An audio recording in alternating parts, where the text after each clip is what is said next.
Kapatid, ang oras na natin, it's 14 minutes makalipas ang alas 12 ng tanghali. Ngayong enjoy na long weekend na naman. Oy, kumusta ba? Saan ba napunta ang buong pamilya? Saan ba napadpad ang barkada? Ayan. Saan ba pumwesto kayong mag-asawa? Yung iba kasi nag-relax na lang. Sabi nung iba mga kaibigan na kausap ko over the weekend, sabi ko, ang dami ng mga nagpaplano ng kung saan nilang pagpunta. Itong long weekend natin, sabi, ay kami hindi na nagpaplano, pinaplano namin na magpalit lang ng kobre kama. Ayan, at linisin ang aming kwarto, dun lang kami magpapahinga muna. Kaya hello po sa lahat ng mga team bahay, sa lahat ng mga parelax lang, lahat ng mga takot, katulad ko, mga takot magastusan. Kaysa lumabas ka pa ng bahay, di ba? Magtipid na lang tayo. Ito lang talaga labas ko ulit eh. Ito lang para magtrabaho lang ang labas ko. Ang pasok ko sa bahay nung Friday pagkatapos kong mag heart to heart, tapos ang labas ko ulit, heart to heart na ulit. Gulat nga ako eh. Hindi, joke lang. At syempre, nako, yung ating tanong for today, baka nakakalimutan nyo ha. Ang ating love question of the day. Meron kang nagawang matindi-tinding kasalanan kay misis? O kaya naman sa karelasyon mo, kay mister, o kay boyfriend, kay girlfriend, o sa ka-MU, aaminin mo na lang ba agad? Or, ay nako, hayaan ko na lang habang di pa niya naman alam. Aasa na lang na hindi malaman. O kaya malaman niya na lang sa iba.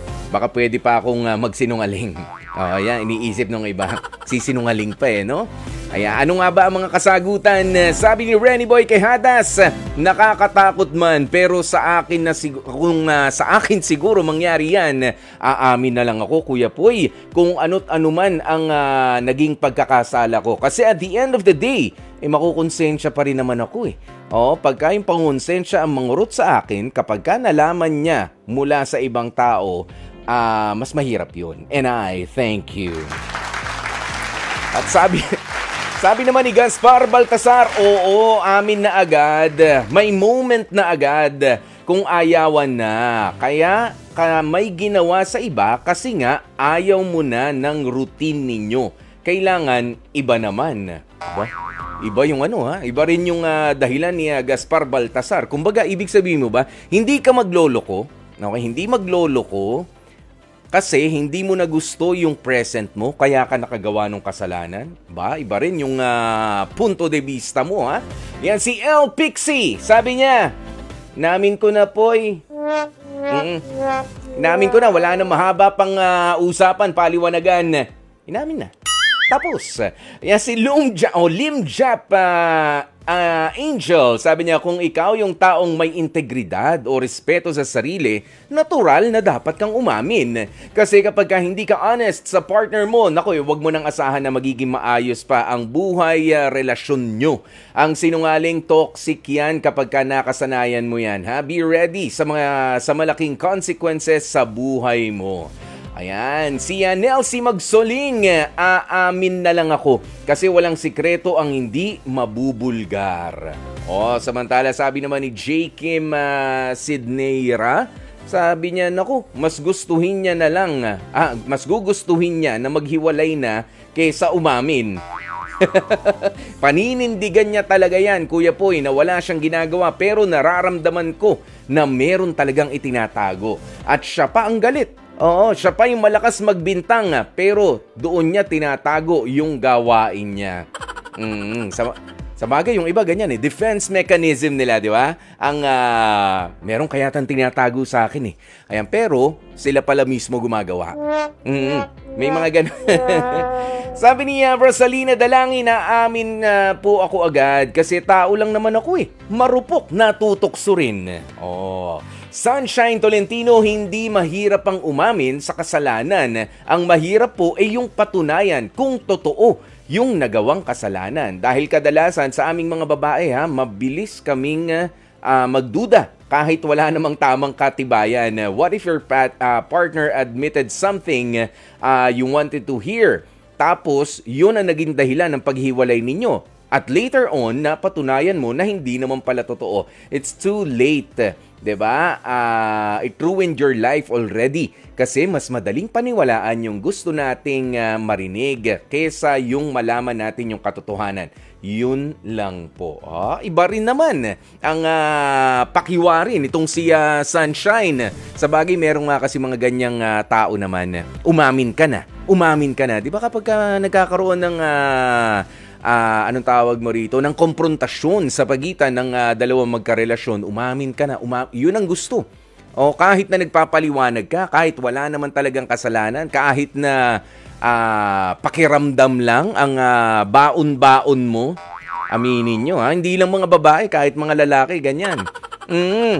Umamin ka na. Tapos nung umamin, hindi naman matanggap. Di ba? Hindi matanggap. At parang sila pa yung mas nasaktan. Sabi niyo umamin kahit hindi totoo ganun Ayan, sabi ni Mara Lingat, aamin syempre. Gulo yun kung sa ibang tao pa niya malalaman. Ay, sa bagay. Yan, si John Patrick tumimbang, wala akong nagawang kasalanan sa karelasyon ko. Ang tunay na may kasalanan ay yung dating girlfriend ko. Hindi nagsasabi ng totoo kahit na nalaman ko na may sikretong karelasyon pala siya sa iba. Aba, gumawa rin ng gumawa ng kwento si girlfriend, John Patrick. Napakamatapat mo talaga. Idol. Idolo kita. Sana totoo. Ayan, sabi niya, Kuya Poy, eto merong nag-message, sabi niya, una, Kuya Poy, wala akong kasalanan. Pangalawa, at ito ang mas totoo, wala akong jowa. Iyan ang sabi ni Ann Alacrop. Hindi ko alam kung saan ako maaawa dun sa kung saan ako matutuwa. Matutuwa ako sa una, walang kasalanan, biglang binawi, wala palang jowa. Ayan, si Emily Parohinog. Aamin na lang ako, Kuya Poy. Kesa naman sa iba niya pa malalaman, meron pa kasing mga dagdag yun Ayan, at hindi lang dagdag, meron ding bawas. Ganyan yan, dagdag bawas, para eleksyon yan. May nadagdag, may nabawas, may opinion. Kumbaga may editorial na nangyari. Doon mula sa nagkwento. Sabi ni Christina Mangampo, ang sagot ko po ay aamin na lang ako agad. Bahala siya kung magagalit siya sa akin, basta ako magsasabi hanggat maaga pa. At para malaman ko kung mag-aalsabalutan na ako o hindi. Pwede rin naman. Kaysa naman makita mo na lang yung mga gamit mo nasa labas na ng bahay ninyo. Galing Magaling yan, Christina. Kaysa makita yung mga butas-butas na mga tipan. Yung mga pagod na mga lumang tipan. Na nakabalandra na sa labas ng tahanan, pinagpepiestahan ng mga kapitbahay, yan, ganyan. Si Ate Lot Balanong, sabi niya, aamin na lang ako kaysa naman sa iba pang malaman. Kasi ang pag-amin ng kasalanan, mas maintindihan pa ng partner mo yung kasalanan mo. Kapag ka sa'yo mismo nanggaling yan. Samantala, meron bang mga humahabol? Ayan, paalala ko lang baka naman po may oras kayo. Share nyo naman. Baka lang. Baka lang. Gusto nyo.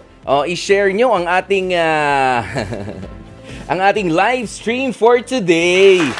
Wag naman kayong holiday mode. Nung Friday pa kayo Nung Friday pa kayo holiday mode. Sandali, buti pa tong mula sa malayong lugar ng Negros Occidental. Ayan, si Christine.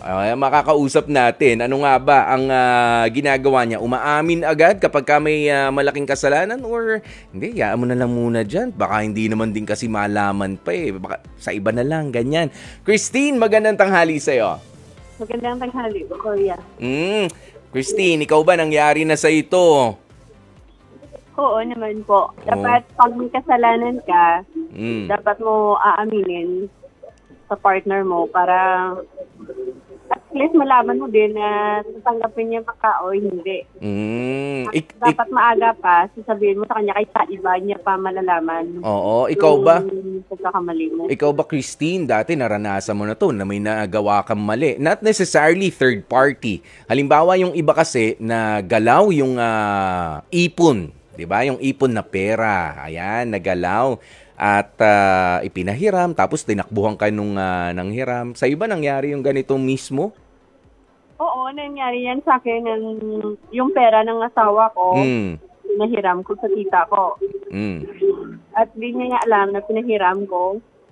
Yung kwento kong dalawa, sabi ko, yung may kasalanan ako, yung pera mo, babayaran naman ni tita niya. Correct. Kasi kailangan niya. Oo, kasi alam mo, minsan lalo na kapag ganyan, mga kamag-anak, 'di ba? Biglang susugod sa iyo, manghihiram, emergency, hindi ka na makatanggi.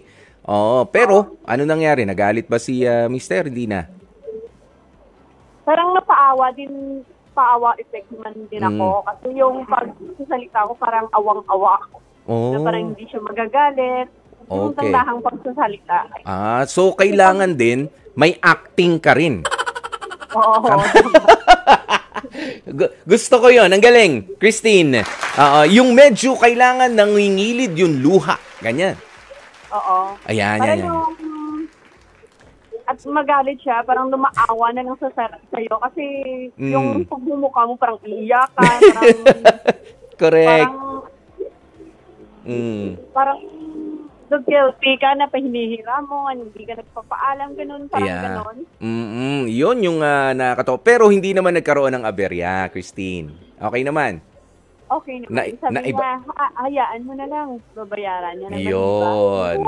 Oo. Yung iba kasi, ang iniisip lang sa tanong natin, mga third party. Naku, hindi Oo, ang dami rin minsan, alam mo ba, meron akong kakilala. Binigyan siya ng pamalengke ng kanyang asawa. Hindi masyado marunong mamalengke.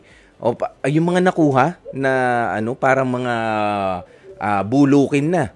Oo, tsaka mga paso na, pasira na, yung isda, yung gulay.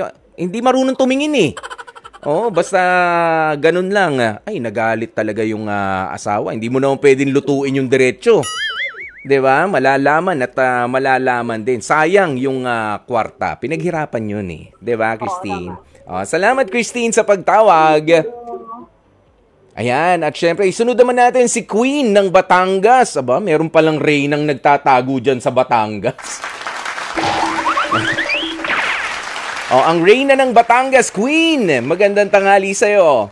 Hello, good afternoon. Good afternoon, Queen. Ayan, sige.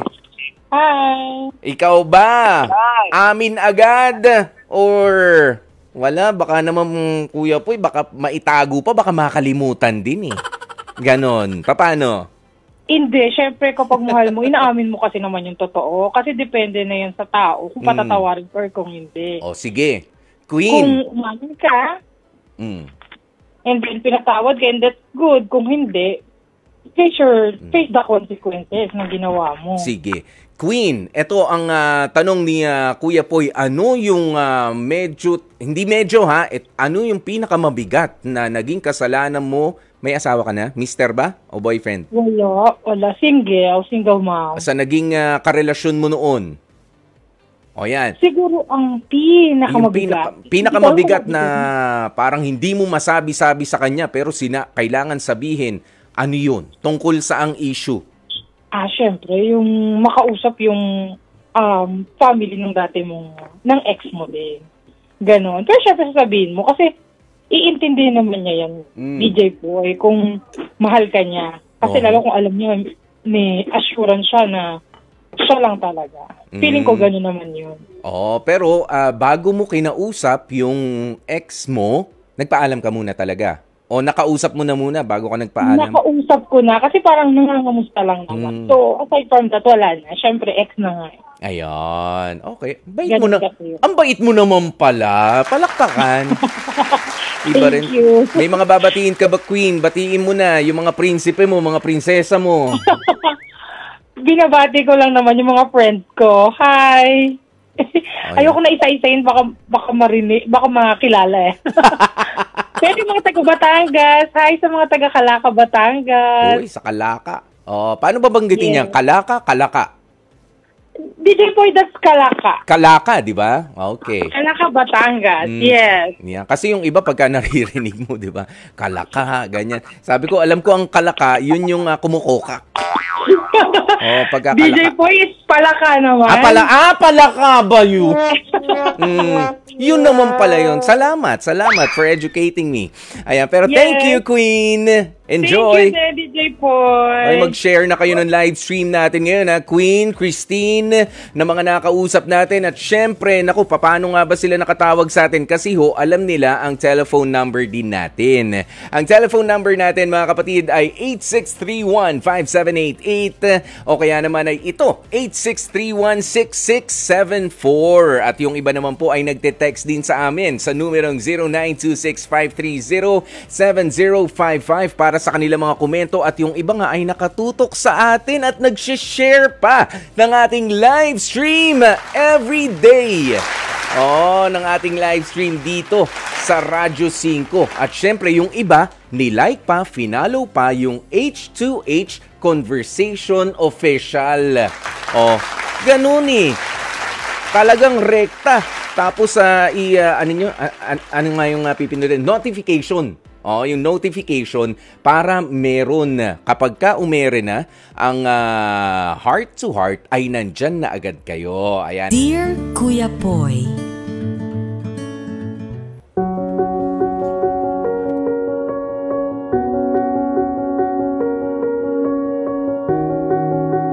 Dear Kuya Poy, magandang araw sa inyo at sa kapwa kong tagapakinig ng programang Heart to Heart. Tawagin niyo na lamang ako sa pangalang Vilma, 53 years old, still single and ready to mingle, at kasalukuyang senior property specialist sa real estate industry dito sa Sampaloc, Manila. Kuya Poy, isa akong breast cancer survivor matapos akong tamaan nito noong 2020, kasagsagan ng pandemya. Matindi ang pinagdaanan kong hirap noong panahon na yun. At kahit tuluyan nang natanggal ang cancer sa sistema ko, ay patuloy pa rin ang gamutan. Dahil na rin sa awa ng Diyos at sa tulong ng aking doktor, masasabi ko na ngang I am beyond grateful dahil nanumbalik na kahit papaano ang aking lakas at sigla ng katawan. At kasabay nga noon, Kuya Poy, ay nakakapagtrabaho na ulit ako. Para ibalik rin ang kumpiyansa sa aking sarili ay hinikayat din ako ng aking oncologist na magpa-implant sa aking dibdib. Isang magandang senyales para manumbalik din ang aking self-esteem. Masaya ako, Kuya Poy, dahil isa ako sa top sellers ng kumpanyang pinapasukan ko. At dahil panganay din ako sa 7 magkakapatid, ay malaking tulong ito para sa aming malaking pamilya. Kung hindi nyo kasi na itatanong, ay may kanya-kanya ng mga pamilya ang aking mga kapatid habang ako nga ay nananatili pa ring single. Inaamin ko, Kuya Poy, hindi naman ako totally no boyfriend since birth. Merong 2 lalaking seryosong pumasok din sa buhay ko at parehong hindi nga lang naging successful ang mga nakarelasyon ko. May mga umaali-aligid sa paligid pero kasi, Kuya Poy, nag-iingat na ako sa pagpili ng taong mamahalin ko. Sa edad kong ito ay gusto kong maranasan yung tunay na pagmamahal ng isang lalaki kagaya ng pinapangarap ng karamihan sa aming mga babae. Yung makapagsuot ng traje de boda sa kanilang kasal. Pangarap kong maikasal sa taong mahal ko at mahal rin ako. Kaya naman umaasa ako na kung darating man ang pagkakataong iyon ay hindi ko na ito sasayangin pa. Maraming salamat sa iyong programa, Kuya Poy, dahil nabigyan ako ng pagkakataon na maibahagi sa inyong maraming tagapakinig at manunood ang aking storya. Lubos na gumagalang, Vilma. Dear Kuya Poy. At eto na nga ho, ang kwentong ibinahagi sa atin ni Vilma. Ayan na, alam nyo, doon sa unang bahagi pa lang, ay sinabi niya na sa atin na talagang may pinagdaanan siya. At ito nga ho, yung kinakatakutan ng marami sa atin, yung magkaroon ka ng cancer.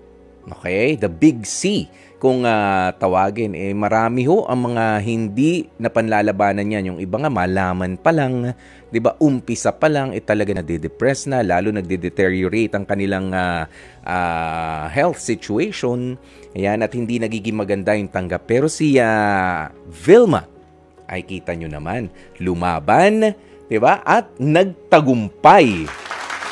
Oo, nanalo doon sa labanan sa cancer.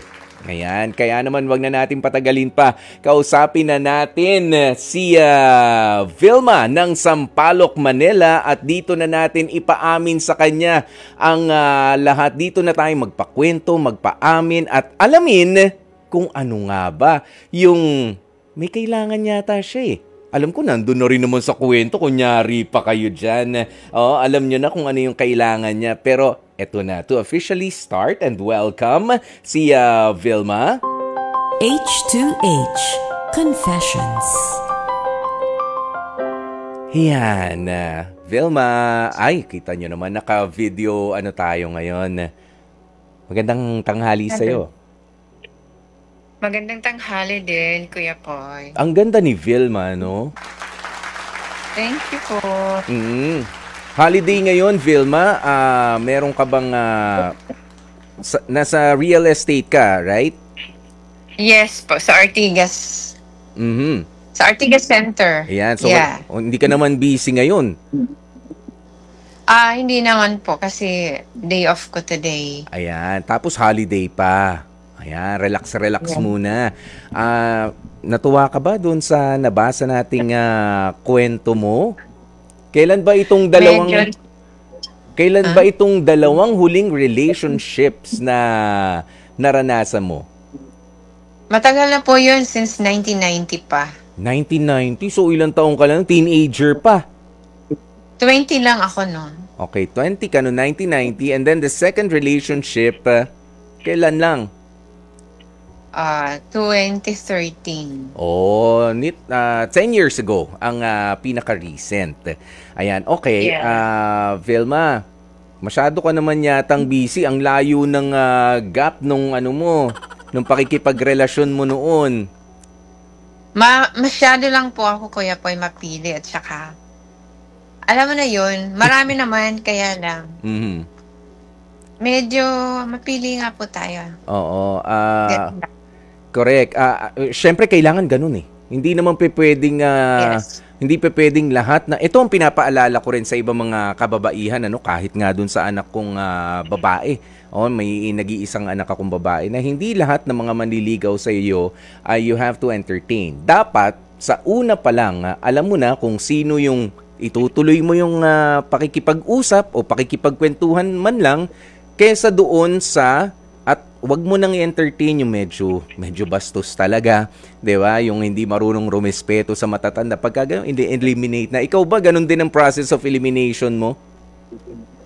Yes, syempre unang-unang character at saka yung yes, of course, dahil kabataan ko noon, mahilig din ako sa may facial value, ganyan.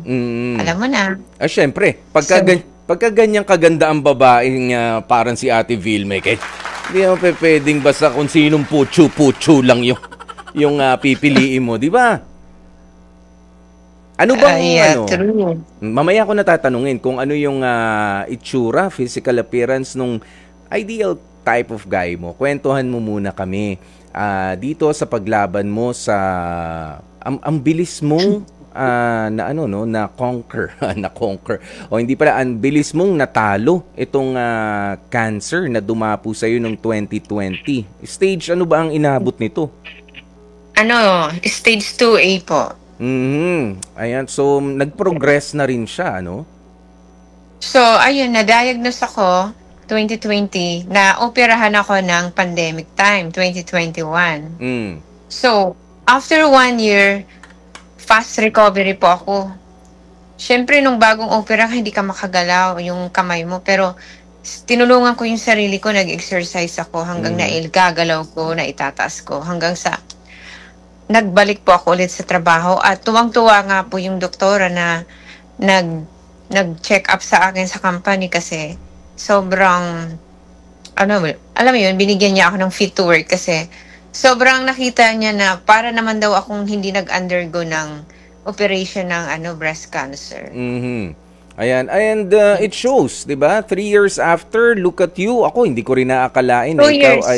Ikaw ay 2 years pa lang, sir. 2 years pa lang. 2 years. Oo, kasi Yes. 2020 ka na diagnosed and then 2021 nung nabigyan ka Naoperahan. ng fit to work clearance. No, Di pa. naoperahan ng 2021. 2022, nakabalik po ako sa work Ayun, up to now. nakabalik. So 1 year in na ako, 6 months nag-work. Ayan, congratulations. Ayan, at Thank you. tuloy-tuloy pa rin, sabi mo tuloy-tuloy pa rin, syempre ang monitoring para siguradong wala na talagang cancer cells, Ganyan yan eh. Yes, and syempre, kandiyan yung pag-iingat ng kinakain, mga organic, yun. Wala na mga preservative, ganyan po. Yan. Okay, sige, mapunta naman tayo dito. Puntahan na natin yung matters of the heart. Ayan. At dahil nga, ikaw ba bukas ka sa pakikipag-relasyon ngayon, Vilma? Linawin Why mo. not? Oh, yan, why not? Syempre naman, open naman po tayo dyan. Oo, kasi alam mo, Oo. sa itsura mo, feeling ko hindi ka naman mahihirapan makahanap. Ayan, para sa mga nakikinig po sa Talaga ba? radyo, para sa mga nakikinig sa radyo natin at hindi tayo na-access dito sa live stream natin, si Vilma po ay maganda. Magandang babae na medyo ano ba to? Patingin nga nung si Vilma nga po muna yung i-focus natin. Maganda ho siya, Ayan, straight ang buhok. Natural bang straight? Ako ang finokus eh. Ako Hindi. Nagpa-straight lang yan, Kuya Poy. Nagpa-straight. Ayan, pero ito na nga ang tanong ko. Ano ba ang hinahanap mo sa makakarelasyon mo ngayon? But of course, syempre, sabi nga ni Vilma, 53 years old na po siya. Ayan, at gusto niyang, pangarap niya pa rin syempre na makamarcha papunta sa altar na nakatrahe de boda. Ayan. Eto. Sige, ano ba ang ideal type of guy mo? Actually, dahil hindi naman na tayo ngayon kabataan, dati mas sobrang perfect ang hinahanap natin. But today, hindi na ganon. Mas magugustuhan ako at mamahalin ako. Of course, may maganda pa rin siyang background na character niya. And magkakatulungan kami sa aming hanap buhay. Na makakasama, na alam mo yun, magiging masaya kami sa isa't isa. Yeah. Given the chance na makapamili, anong itsura ba? Sinong kahawig na artista ang gusto mo, Ate Vilma? Well, o kahit DJ, hindi naman kahit kailangan DJ. na may kahawig eh. Basta neat siya, di ba? Alam mo, maganda ang niya. Mabango, kailangan mabango. Yes, number 1 yung hygiene. Yes. Gusto mo ba yung medyo may facial hair? Oh my goodness. Ano ba itong napasok ko ngayon? Gusto mo ba yung medyo Yun na may yun balbas lang. o gusto mo clean lang? Bawal balbas. Clean and syempre, intelligent din siya. Marunong, maabilidad siya sa buhay. Yung ganon. Yeah. Okay lang ba kapag ka single dad, ganyan? Meron na rin dating mga anak, ganun. Okay lang ba sa iyo? Basta walang sabit, basta annulled na. Okay lang yun. Official na single. Kasi sa age ko kasi ngayon, wala na akong halos makikitang talagang super single. Meron at meron, pero nabibilang na yun sa direct. Ngayon is, ang kalakaran na kasi natin ngayon, mga separated ang mga married ngayon. Basta, annulled lang para pwede siyang magpakasal. Yan. Tsaka walang manggugulo sa inyo kapag ka ganon. Meron Yes. mamanggulo, merong protection din yung partner mo kung sakaling dati siyang may asawa, 'di ba? Nahiwalay na, ganoon ang labanan. Hindi yung masasabunutan kay kapapa-straight mo lang sabi mo ng buhok. Yes, ayaw ko ng ganon. At kaya nga nabibilang lang sa daliri yung naging karelasyon ko dahil sobra akong maingat po sa mga ganyang bagay. So you needed someone decent and of course honest. O ganun pa rin. Yes. Kung ano yung hanap noon. Ayan, at kung sakasakali Mas maganda nga, Kuya Poy. Mas maganda, Kuya Poy, kung siya ay mananampalataya. Yun. Mayroon siyang God-fearing siya. Kasi at least, magiging faithful po siya kung totoong magkakagusto siya at mamahalin niya ang katulad ko. Yan. Papaano, Ate Vilma, kapag ka meron nagtanong sa amin, may nag-message dito, papaano po namin makukontak si Vilma, yung magandang babae na panood namin sa live stream kanina?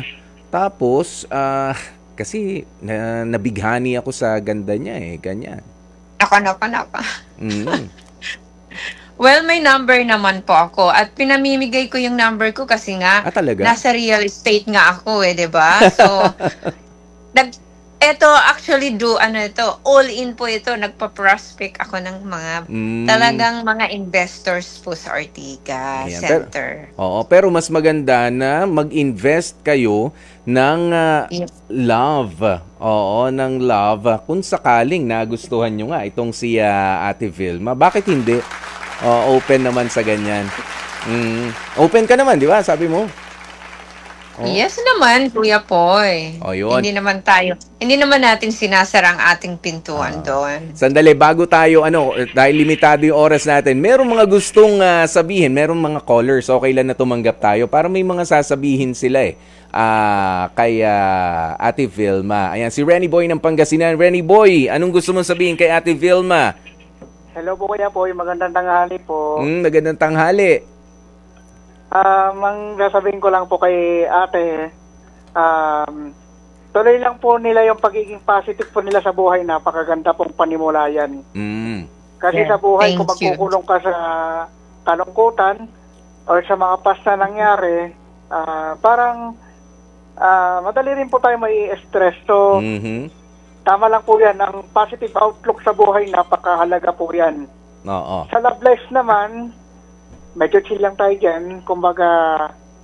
Akala ko sasabihin mo, Renny Boy, nandito naman ako. Why not? Ay, why not? Mag-why not si Renny Boy. Gusto mo ba? Kaya po, wait lang po.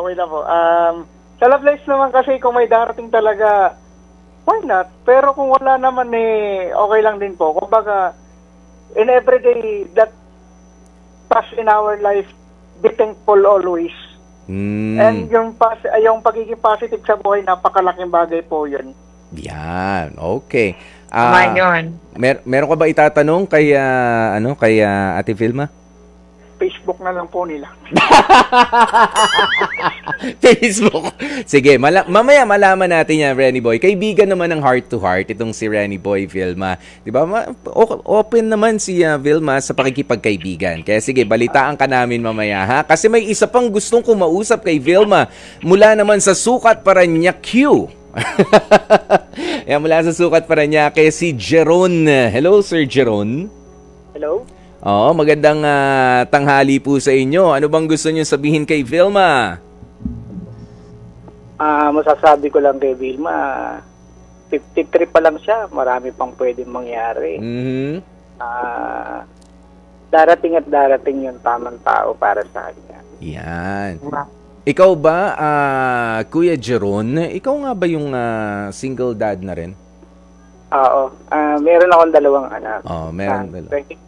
Isang 22 years old, isang 29. Alam mo, parehas pa silang single. Alam mo, gusto kong bigyan kayo ng 2 minutes ni 2 minutes ha, Sir Jeron. Kung gusto mo makausap si Ate Vilma, pwede naman. Bibigyan ko kayo.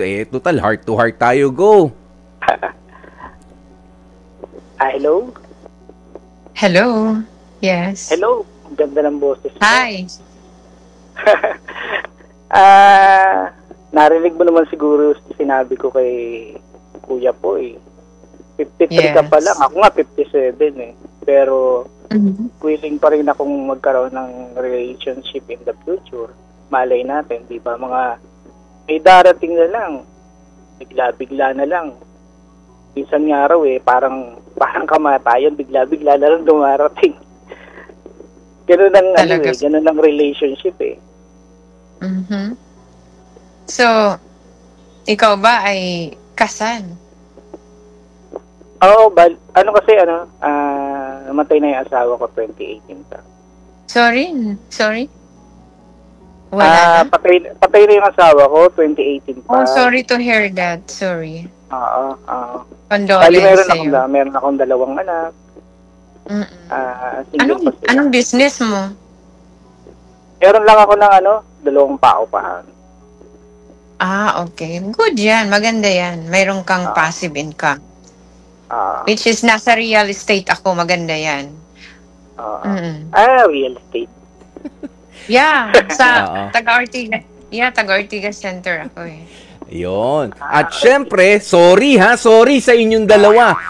Tapos na ang 2 minutes ninyo. Dahil gumaganda ang inyong kwentuhan, pasok na ulit si Kuya Poy. Maganda. Gusto mo ba, Jeron o Vilma, okay lang ba sa'yo? Mabigay ang contact number sa mga bago mong pwedeng maging kaibigan mula dito sa Heart to Heart. Okay lang sa'yo, Vilma? Okay na okay po. Nasa sales po ako. Isumbong mo lang sa amin kapag medyo may alanganin ng Of course. Mga hirit, Kaya mong i-handle yan. Ayan. Pero Vilma, maraming salamat. Jeron, maraming salamat sa iyong pagtawag sa amin dito sa Heart to Heart. Thank you, Dan. And of course to you, Vilma, for sharing your story. Ayan ang iyong pagkakasurvive sa cancer. Ayan, at sana nga wag nang bumalik pa yung mga cancer cells. Okay? At sa ibang mga kababaihan din, i-inspire mo naman sila kasi you seem to have a positive outlook sa buhay na very essential po sa paglaban sa matitinding mga sakit. Kaya naman, Vilma? Yes. Sige, kausapin mo yung mga kababaihang inspire them na may mga pinagdaraanan katulad ng sayo. Okay, ang masasabi ko lang po sa mga katulad ko po na nagdaan po sa ganitong health issues, anuman pong inyong pinagdaan ng mga karamdaman at kayo ay pinagaling na ng Panginoon ngayon, ay tuloy lang po ang buhay ninyo at tanggalin na po natin sa buhay natin yung mga sana-sana, yung mga kumbaga mga nating mga pangarap na hindi natupad, limutin na po natin yun at may nilalagay na po sa puso ang Diyos sa atin na bagong pangarapin, yun pong ating pagtuunan at gawin po natin na maging inspiration po tayo sa ibang buhay na tayo sa kanila, makapagbigay ng courage din na ang buhay po kasi pasasalamatan lang talaga natin ang Diyos sa buhay natin kung ano man ang dumating at tanggalin na natin kung ano man yung mga bagay na hindi natin napatawad yung mga ibang taong nakapanakit sa atin, humingi man sila ng tawad o hindi, patawarin po natin sila kasi yon ay nagpapatunay na mahal natin ang sarili natin dahil the more na hindi natin pinatatawad yung mga taong yon, hindi natin minamahal ang sarili natin at pinarurusahan natin. So ang masasabi ko po, para tayo tuluyang gumaling, tanggalin po natin ang ating mga hinanakit, sama ng loob, at talagang hayaan natin na makapasok ang ating Panginoon, ang Holy Spirit sa buhay natin, na siya ang gumanap sa buhay natin. Magkakaroon po tayo ng victorious sa ating pamumuhay every day. Yun lang po. Very, very well said. Vilma, maraming salamat for inspiring us.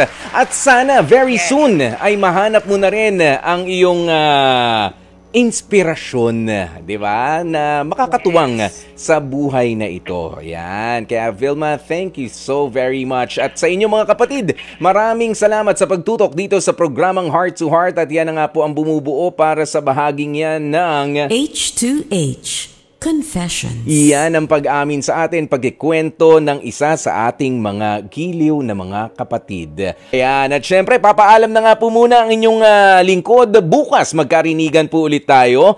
Same time, same frequency. Yan, 92.3 Radyo 5 True FM. Dito tayo sa totoo. Nakasama niyo po ako, Kuya Poy dito sa Heart to Heart.